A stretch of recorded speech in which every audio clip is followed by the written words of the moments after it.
Anael. Intervenção do arcanjo da relação e do amor.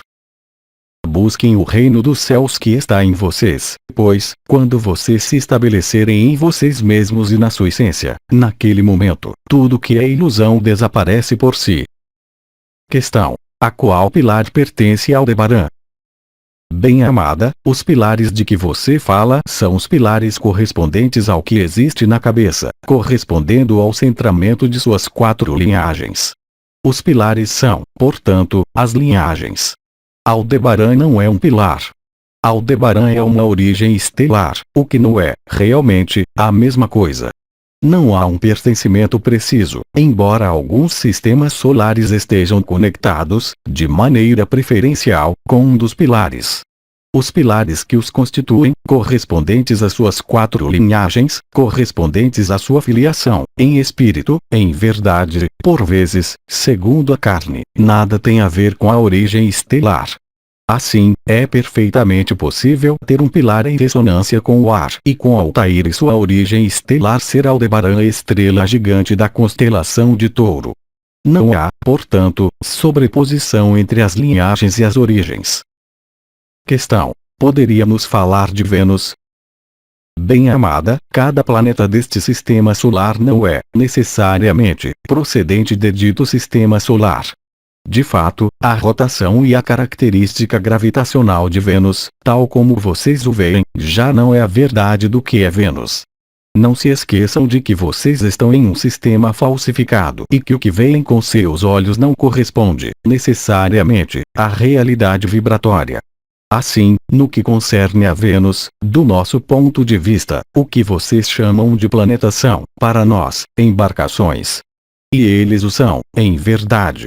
Do mesmo modo que um arcanjo pode lhes aparecer ou ser representado, no seu mundo, com uma forma humanoide, nos multiversos e nas multidimensões, um arcanjo nada mais tem a ver com a forma que vocês o representam.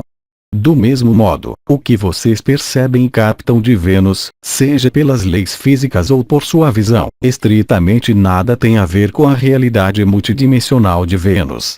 Não se esqueçam de que vocês veem através de um filtro, e que esse filtro os impede de ver a verdade. O verdadeiro Vênus é acessível pelo coração, pela visão interior e pela visão direta, conhecimento interior e imediato. Entretanto, do seu ponto de vista, é evidente que Vênus não pertence a este sistema solar, em sua constituição original não falsificada. Do mesmo modo que vários planetas, que existiam neste sistema solar durante a criação original, não existem mais. Eles foram pulverizados. Questão: poderíamos falar do reino animal e de seu papel atual? Bem-amada, convém já conceber que os animais não são animais.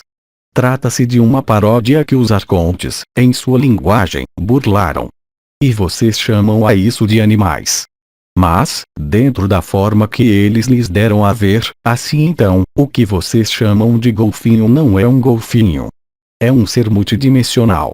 O que vocês chamam de gato não é um gato, mas pertencente a linhagens extremamente precisas chamadas de felídeos.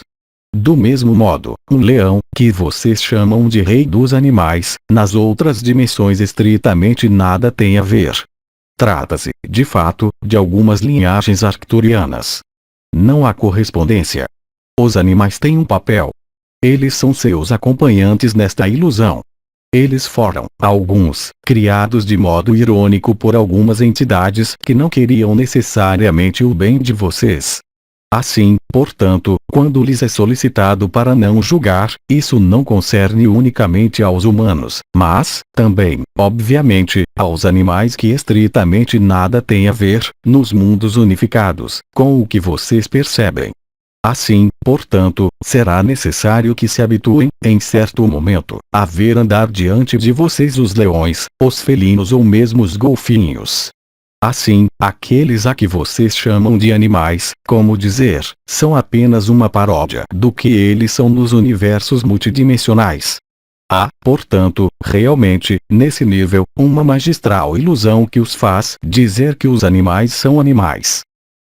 Questão: como as partículas adamantinas trabalham em nossas estruturas? Bem-amado, o primeiro portal galáctico, aberto em 18 de agosto de 1984, permitiu estabelecer um corredor de conexão e de comunicação com o Sol de Sirius.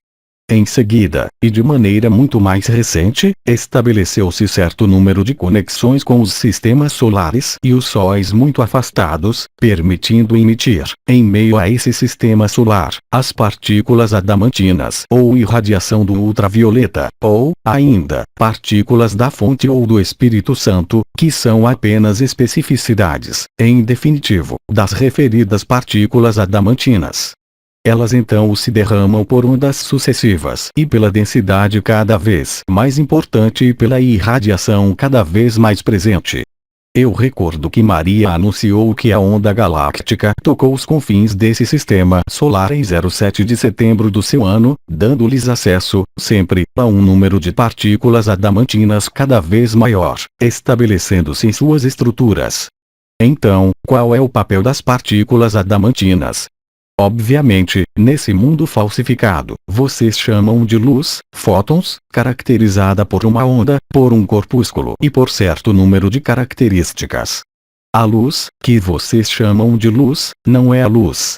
As partículas de luz, nos mundos unificados, têm características de localização, de deslocamento e de forma que nada tem a ver com o que vocês chamam de fótons. O fóton é a extrema rarefação da luz, o que resta, devido à compressão da matéria, da cristalização em ressonância com as forças de atração e de repulsão que foram iniciadas pelo reino dos arcontes. Isso lhes dá a ilusão da luz. A luz, do mesmo modo como vocês veem de olhos fechados, não é a luz.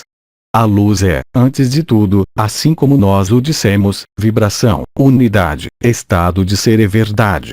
As partículas adamantinas vão se agregar, literalmente, em suas estruturas densas falsificadas. A primeira coisa a agregar às partículas adamantinas é o que é chamado de canal mediano da coluna vertebral ou sushumna, transformando então esse canal em um canal de cristal e de luz, chamado de canal do éter, ligado a ar, permitindo vibrar em outra frequência até mesmo em suas estruturas. Atualmente, as partículas adamantinas penetram sempre mais profundamente até mesmo em suas estruturas. Há derramamentos. Esses derramamentos foram iniciados pelo arcanjo Miguel, propriamente, quando ele atravessou o Sol e estabeleceu o seu reino no Sol, permitindo e abrindo a porta para a reunificação da triunidade, o que foi chamado de Nova Eucaristia ou de Novo Evangelho. As partículas adamantinas desempenham, portanto, um papel de liberação, de desencravar e de abertura, se tal for o seu desejo de agregá-las em vocês, do que é chamado de matriz. As partículas adamantinas são arranjadas por 24, criando uma unidade de consciência unificada. Esta unidade de consciência unificada tem a capacidade de ser inteligente e de se arranjar seguindo as linhas do pensamento. O pensamento se torna, portanto, realmente, criador, eis que a luz segue o pensamento. Naquele momento, essas partículas adamantinas, agrupadas por 24, vão se agrupar em múltiplos de 24, até dar o que é chamado de Agni-Deva, os Agni-Deva que são a constituição de um conjunto de partículas adamantinas. Trata-se, portanto, de partículas adamantinas que têm as características de transformação na ilusão. Esta luz das partículas adamantinas pode ser observada, algumas noites, a partir de 22h30, ao leste, correspondendo ao que vocês veem, que não é a Via Láctea, mas situado bem mais próximo de seu céu, tal como lhes deixa ver a magnetosfera. As partículas adamantinas são partículas de transformação. Elas correspondem, inteiramente, ao que nós chamamos de inteligência da luz e de ação da luz vibral em vocês. Há, portanto, uma diferença fundamental entre as partículas fotônicas, que são apenas a luz rarefeita e distorcida, com relação às partículas adamantinas, que são a realidade da luz vibral. É graças a essas partículas, radiações do ultravioleta, irradiação da fonte e efusão do Espírito Santo, que se realiza a transmutação, se vocês aceitarem, contudo, a liberação. Questão: qual é a razão da separação entre arcanjos e arcontes? Bem-amado, em tempos muito antigos, bem após a criação desse mundo, em 326.000 a.C., seres vindos de outros lugares, quer dizer, que não estavam implicados nesta criação da beleza, que era a criação dos delfinoides de Sirius, essencialmente, chegaram nesse mundo para experimentar o que é chamado de separação. Como chefe se encontrava aquele que foi chamado de Aldebaoth Demiurgo, que é quem arrastou com ele certo número de arcanjos. Na chefia, havia Lúcifer que, depois, foi transformado, obviamente, e redimido. O Lúcifer de que vocês falam não é o mesmo Lúcifer que existiu em outros momentos. Houve, aí também, confusão. Mas, desde o início, certo número de arcanjos participou desse princípio de separação. O objetivo da separação era fazê-los crer, e, aliás, aqueles que a realizaram acreditavam, eles mesmos, que, comprimindo a matéria, que comprimindo a beleza existente nos mundos criados pela vibração de Maria e de suas irmãs, era possível fazer crescer a luz. O que, obviamente, era falso. A luz não tem necessidade de crescer, porque ela é, de toda a eternidade. Progressivamente e à medida dos ciclos, houve uma separação cada vez maior, pela manutenção dessas forças gravitacionais, pela manutenção das leis de atração e repulsão ou lei de karma, que é a única a ter sido autorizada nesse mundo e a única manifestada. Progressivamente e à medida dos ciclos que se desenrolaram durante esses últimos 324.000 anos, a separação foi cada vez mais profunda. Alguns seres, alguns criadores, entretanto, mantiveram a sua presença. Eles foram chamados de Elohim. A maior parte vinha de Sirius, mas houve, também, outras ondas de Elohim que permitiram não apagar a lembrança desta luz para que, no momento vindo, esta se restabelecesse. Portanto, eles sacrificaram, de algum modo, a sua essência e a sua divindade, para acompanhar as suas próprias criações até o retorno da luz. De fato, um criador é responsável pelo que criou, e isso é lógico. Do mesmo modo que, mesmo nesta falsificação, os filhos que vocês geram, mesmo se não são seus filhos, em verdade segundo o Espírito, eles são dependentes de vocês durante o tempo do seu crescimento. Nos mundos unificados, um Criador, vindo de algumas esferas e de algumas dimensões, é habilitado a desenvolver a vida por todos os meios que lhe pareçam bons, na condição de que não haja ruptura com a fonte. E, aliás, não poderia existir criação se houvesse uma ruptura real e definitiva com a fonte. Entretanto, esta matriz reconstituiu-se. Os arcontes continuaram o jogo da falsificação, da ilusão, até hoje. Desde agora há 2 anos, desde 15 de agosto de 2009, sobretudo, desde 15 de agosto de 2010, a matriz não se reconstituirá, porque as leis da unidade se restabelecem, agora, inteiramente. Alguns dos arcontes que participaram, com aqueles que vinham da Ursa Maior, chamados de Dracos, foram redimidos depois, obviamente. Eles se aperceberam, como alguns arcontes e alguns arcanjos, do seu erro e, então, se juntaram aos mundos unificados. Do mesmo modo, aqueles que, desde um século, estavam fechados dentro da ilusão matricial, fazendo-os crer que vocês sairiam da matriz pela vontade, estão, hoje, em curso de redenção e em curso de reunificação com eles mesmos, com a lei dos filhos do Um. Assim, portanto, não existe mais oposição formal, nem oposição constituída, ao retorno à unidade, em Gaia. Somente alguns humanos desempenham ainda esse papel.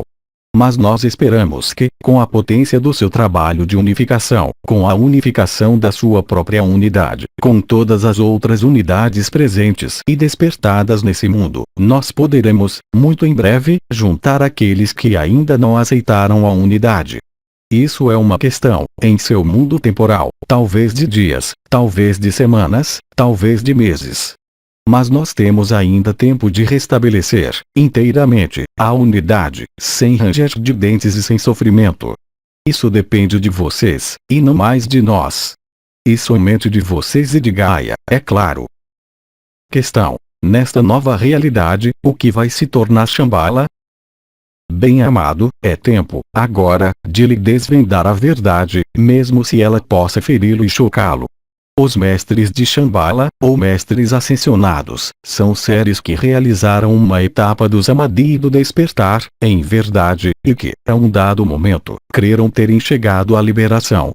Eles então se fecharam numa criação que lhes é própria e que eles chamaram de Shambhala, não confundir com a Agartha, que estritamente nada tem a ver. Esses seres então recriaram, dentro do que é chamado de a sétima subdensidade do plano astral, um mundo real denominado Shambhala, chamado também de governo de luz do planeta. O que não é, obviamente, dado que esses seres jamais tocaram o estado de ser e jamais foram liberados da matriz. A liberação da matriz nada tem a ver com a liberação em meio aos mundos astrais. Assim, vocês devem aceitar e viver alguns conceitos como não sendo aqueles que lhes foram afirmados e clamados ou declamados, mesmo dentro de alguns ensinamentos correspondentes ao que foi chamado de vontade de bem. A vontade de bem não os fará jamais descobrir o coração. Ela os faria descobrir a verdade luciferiana. Ela os faz descobrir o que foi chamado de ilusão luciferiana. A verdade não é a ilusão. A verdade é a unidade. Ela está além desse mundo e jamais o mundo da dualidade falsificada pode tocar a verdade. Esse foi o caso do tempo da criação dos delfinoides de Sirius e de alguns outros seres, antes da falsificação. O mundo de carbono tem ainda belos dias diante de si, mas bem longe das falsificações que existiram nesse mundo. Como sabem, existem seres estabelecidos nesta terceira dimensão unificada e que não estão fixos dentro do espírito e desta forma. Assim é, por exemplo, de algumas linhagens arcturianas. Assim é, obviamente, do que foi chamado de anjos do Senhor, que são vegalianos de 3D unificada, não confundir, é claro, com o que foi chamado, em seu mundo, de short greys ou pequenos cinzentos, que estritamente nada tem a ver, obviamente. Agora, o que é chamado de mestres ascensionados, sediados em Shambhala, são seres que atingiram uma forma de despertar que não é a liberação. Isso pode, por vezes, ser duro de ouvir. Cabe-lhes verificá-lo por vocês mesmos e não por um boato, e não pela visão luciferiana, mas diretamente pela visão do coração. Não há verdade, retenha bem, além da sua. Enquanto vocês dependerem de uma autoridade exterior, seja ela Shambhala, seja ela Maria, seja ela Cristo, seja ela Miguel, vocês não estão no seu caminho. O que nós viemos lhes trazer é a autonomia e a liberdade. Vocês não podem ser livres enquanto aderirem a algo mais, além de vocês mesmos. A autonomia, a liberdade, é uma responsabilidade. Ela passa, necessariamente, pela destruição das ilusões que lhes permitiram se nutrirem, até o presente, nesse mundo. Cabe a vocês saberem o que querem ser. E o que querem ser não é absolutamente dependente de suas crenças, quaisquer que sejam. Crer na fonte não os restabelece na fonte. Crer na unidade não os restabelece na unidade. Crer na ilusão não permite sair da ilusão. A única coisa que deve se viver é ser.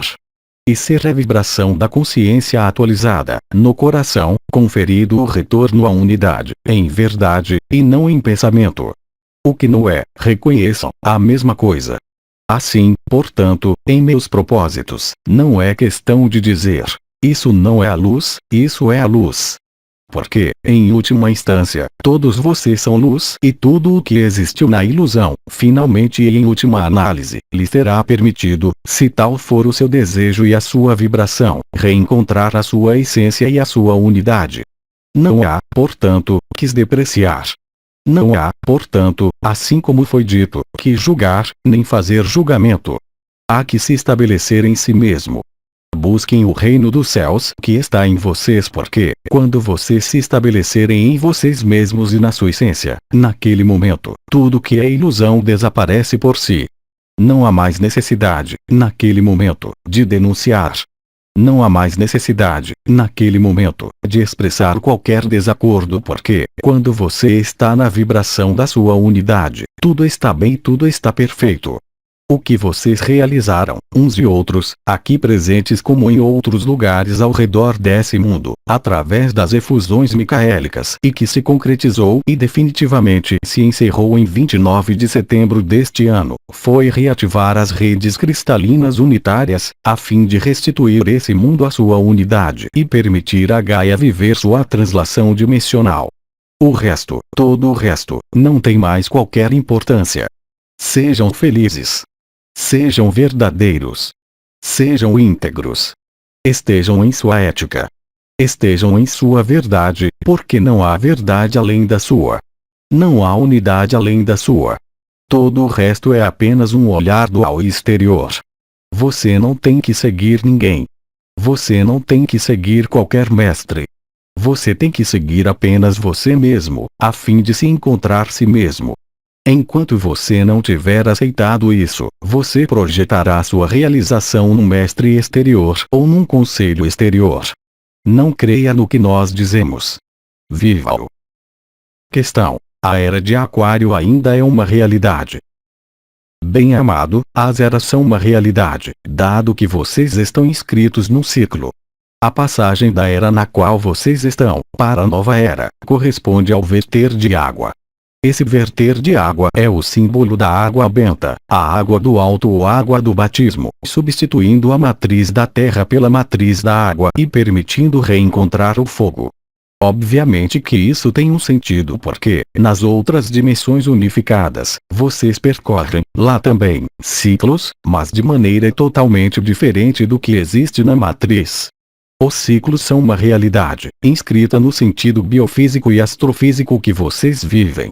A era de Aquário corresponde ao derramamento da água benta ou da água do alto, nesta dimensão, vindo através do que foi explicado pela Divina Maria. Restabelecer o verdadeiro triângulo matricial ligado à água e não mais à terra.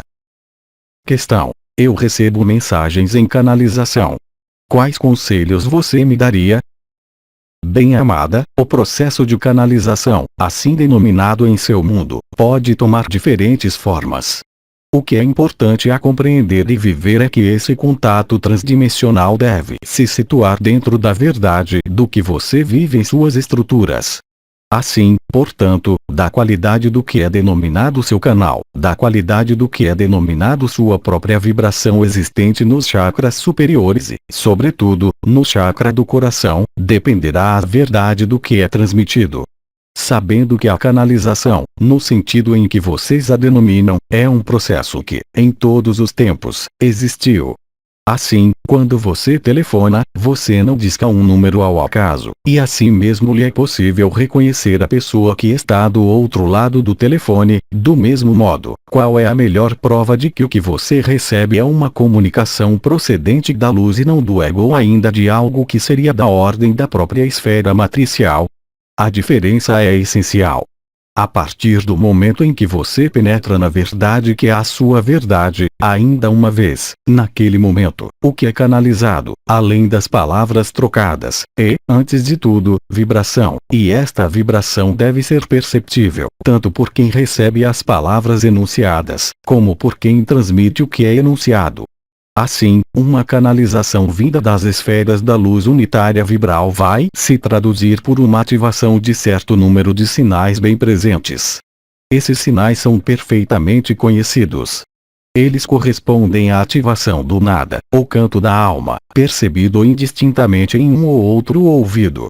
A ativação do chakra da coroa, mas isso não basta, porque certo número de manifestações, procedentes dos mundos não unitários, podem também manifestar-se pela coroa da cabeça. Convém, portanto, perceber e sentir esta coroa existente na cabeça e ao nível do coração, que é a única prova de que o que você recebe vem dos mundos unitários. Convém também compreender que, o que quer que você receba, seja de seu ego, seja da luz sombria ou seja da luz clara, de todo modo, tudo tem uma razão, mesmo nesta ilusão. Assim, portanto, não existe verdade absoluta, mas uma verdade relativa estabelecendo-a no que você recebe. O importante é se lembrar da frase: julgar-se a árvore pelos seus frutos. E quem julgará se não é você mesma com relação a você mesma? Se você está estabelecida em seus 4 pilares, ética, integridade, aqui e agora, se você está no sacrifício de si mesma e se não há saída da humildade e da simplicidade, então, o que quer que você transmita será unitário. Assim, portanto, é preciso mudar de ponto de vista, não considerar simplesmente quem está em relação com você, mas o que você é, você mesma, porque, em última análise, se o seu coração for puro e simples, naquele momento, nada de desagradável pode chegar. O perigo seria querer, a todo custo, o que dependeria da vontade e não do acolhimento à luz vibral. Isso foi dito pela própria Maria, há muito poucos dias, que vocês entram numa era em que a comunicação, devido mesmo à era do derramamento de água, vai lhes dar acesso às suas próprias memórias, vai fazer aparecer, e isso está em curso atualmente, pela dissociação da matriz astral, uma comunicação direta com as esferas angélicas, arcangélicas e com o que vocês têm tendência a chamar de mestres. Mas, em última instância, se vocês estão vocês mesmos unificados no seu coração e na sua verdade, naquele momento, vocês podem estar, não mais no processo de canalização, vocês podem estar no processo de identificação, mas vocês se tornam, vocês mesmo, o todo, que conectou e contatou a vibração do todo, traduzindo-se pelo alinhamento das 3 lareiras. Despertar da Kundalini, descida da Shakti e despertar do fogo do coração. Naquele momento, você se torna o todo e o impessoal e, naquele momento, quaisquer que sejam as palavras e qualquer que seja a comunicação, é a vibração unitária da luz unitária que se estabelece. Tudo é questão de vibração. Preste atenção para não serem seduzidos pelas palavras, quaisquer que sejam, mas, bem mais, pela verdade da vibração, porque a vibração não os enganará jamais. Ela abre o coração ou ela os afasta do coração. O seu, como daqueles que recebem ou daquele que recebe. Questão: por que ter acesso às vidas anteriores, se nos pedem para esquecê-las? Bem-amado, o acesso à memória, chamada de Akáshica, é uma etapa no caminho. Alguns seres vivem o acesso total às suas memórias de vidas passadas, outros, absolutamente não. O que era válido há muito tempo, descrito, aliás, nos processos iniciáticos, correspondendo à transfiguração e, enfim, à crucificação. A crucificação apenas pode ser vivida quando o corpo causal estiver inteiramente queimado e destruído. Quer dizer, justamente quando esta memória akáshica, dita akáshica, existente mesmo na matriz, estiver dissolvida inteiramente. O que permite reencontrar o estado unificado, unitário, no impessoal. Não há obrigação.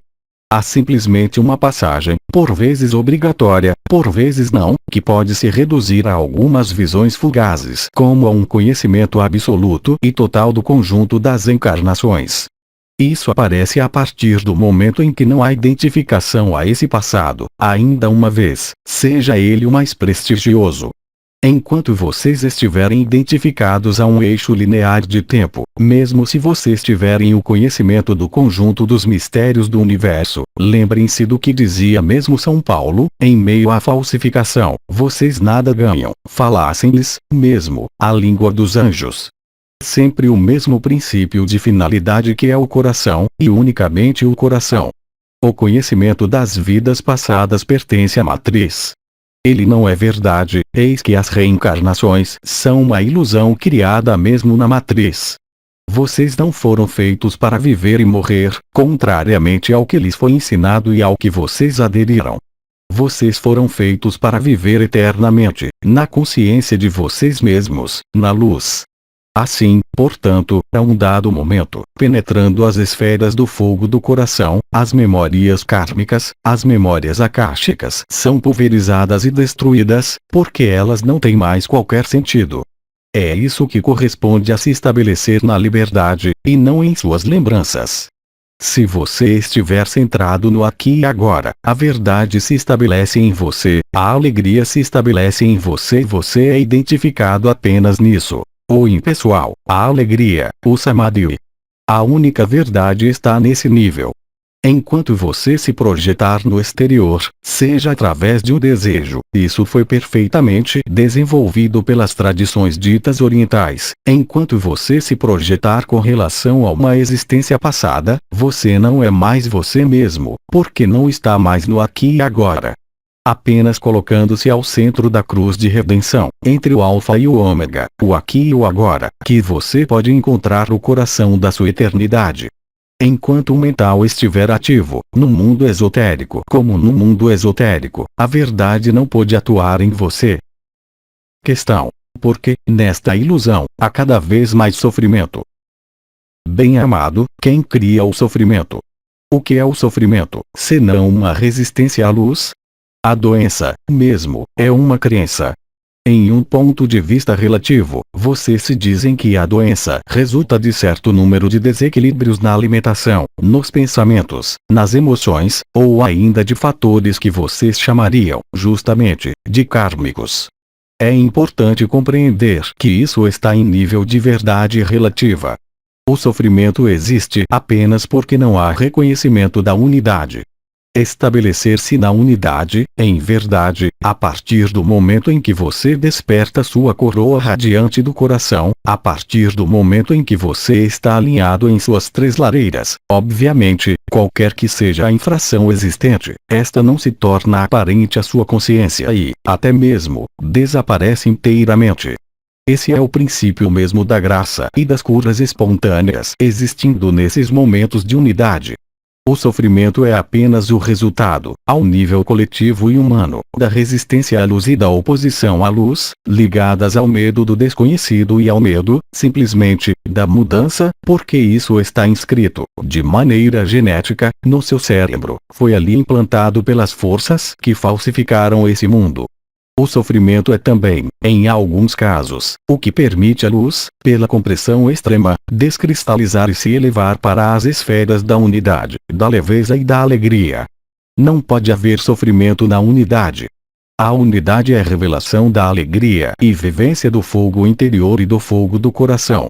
Isso se traduz de maneira irremediável pelo desaparecimento total das ilusões, em vocês como no exterior de vocês, no que se constitui o seu ambiente imediato. Recordem-se do que nós sempre dissemos. O que a lagarta chama de morte, a borboleta chama de nascimento. O problema é saber que a lagarta sofre quando abandona o estado de lagarta. Então, você quer ter sua consciência no estado de borboleta ou da lagarta. Uma vez que não há tempo, a borboleta já é. Esse processo, que lhes aparece como dinâmico e linear está, de fato, inscrito no mesmo tempo. Eis que o tempo é ilusão. É uma translação dimensional que é uma translação de consciência. Vocês podem perfeitamente se tornar borboleta passando de uma a outra, instantaneamente. Apenas a crença em um processo dinâmico, temporal e doloroso faz existir esta dor. Quando vocês estão estabelecidos no Samadhi, tudo desaparece, exceto o Samadhi. Quando vocês se estabelecem na sua presença e na sua vibração unitária, vocês redescobrem o que vocês são, em verdade. Vocês estão, contudo, presentes nesta ilusão, porque é o seu papel estar ainda presentes, se vocês ainda estão aí. Portanto, nesta presença a vocês mesmos, não há mais espaço, nem tempo, para o sofrimento. O sofrimento é apenas uma projeção em certo número de sombras que lhes pertenciam e não há que se culpar. Para tanto, aqueles que sofrem, sofrem verdadeiramente, mas eles sofrem porque estão identificados a isso. Assim, portanto, viver no Samadhi é o antídoto absoluto para a resistência e para o sofrimento. Este antídoto não se colocando numa oposição, ainda uma vez, mas numa transmutação de um estado cristalizado para um estado descristalizado, fazendo-os passar da densidade e do peso para a leveza. Questão: como isso acontecia para aqueles que faziam curas miraculosas? Bem-amado, isso era um outro tempo, outra verdade. O que vocês descobrem hoje jamais existiu na humanidade desde mais de 50.000 anos. Não pode haver referencial no passado, por mais prestigioso que seja. Não pode haver referencial num caminho, fosse aquele do Cristo. As circunstâncias vibratórias e de consciência estritamente nada mais têm a ver. Você deve também se descristalizar si mesmo do que foi esse passado. Você deve se descristalizar si mesmo de qualquer guia exterior a você mesmo e você deve entrar no estado de ser, ou seja, retornar a você mesmo. Tudo isso são apenas projeções de você mesmo com relação a um Salvador exterior e na fé que lhe foi inculcada ou que você colocou, pela sua experiência e pelas tomadas de encarnações extensivas, sobre um Salvador exterior. Ninguém, absolutamente ninguém, hoje, e eu digo sim, hoje, virá salvá-lo. Apenas você mesmo que pode se salvar, e ninguém mais. O que não era, seguramente, o caso antes da matriz estar em fase de dissolução.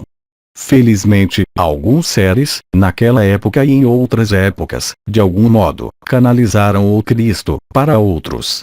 Hoje vocês não estão mais nesses esquemas. Vocês não estão mais nessas projeções de identificação a um passado. É-lhe solicitado que se liberem, inteiramente, também disso. Vocês não podem tocar se aderindo a isso. Vocês podem se aproximar. Vocês podem ter a emoção de se aproximar, o que dá momentos de exaltação, esses momentos de arrepio quando vocês se aproximam de algo, mas isso não será jamais uma vivência. Isso permanecerá uma experiência efêmera, ocorrida em circunstâncias especiais. O Cristo bem disse: quando vocês forem 2 ou 3 reunidos em meu nome, eu estarei entre vocês, mas vocês devem se tornar e não viver, por momentos, este estado crístico que lhes foi anunciado e detalhado. Os tempos não são os mesmos. Vocês estão saindo do tempo e esta saída do tempo não pode se fazer, em nenhum caso, aderido a um tempo, qualquer que seja, fosse o mais prestigioso. Agora, ainda uma vez, vocês são completamente livres para aderir às suas próprias crenças. Lembrem-se de que a verdade é a alegria. Quando vocês tocam a verdade, vocês vivem a alegria e nada pode vir alterar esta alegria, quaisquer que sejam as circunstâncias da sua vida que, aliás, estabelecer-se-á segundo as leis de graça e da liberdade, onde todo obstáculo dissolver-se-á, onde toda patologia dissolver-se-á por si. Toda anomalia dual não existirá simplesmente mais. Isso não é uma ilusão, mas é a verdade do que vive o número cada vez mais importante de seres humanos. Há, neste continente e, sobretudo, em outros continentes, seres que não têm mais necessidade de comer, e eles são, no entanto, como vocês e como eu. Quando eu digo vocês e eu falo, constituídos de luz. Quando vocês se conectam à sua constituição de luz, tudo que não é de luz não tem mais razão de ser na sua vida. Assim, portanto, os alimentos, mesmo, desaparecem. Essa é uma verdade que vive o número cada vez mais importante de seres. São eles, por isso, loucos? Estão eles, por isso, doentes? Não, eles descobriram os domínios do estado de ser. Ainda uma vez, nós não estamos de forma alguma nos mesmos referenciais. Não temos mais perguntas. Agradecemos. Aos 3 dimensões, 2 de outubro de 2010. Transcrição para o português, Zuma Peixinho. Versão do francês, Célia G. Mensagem atemporal.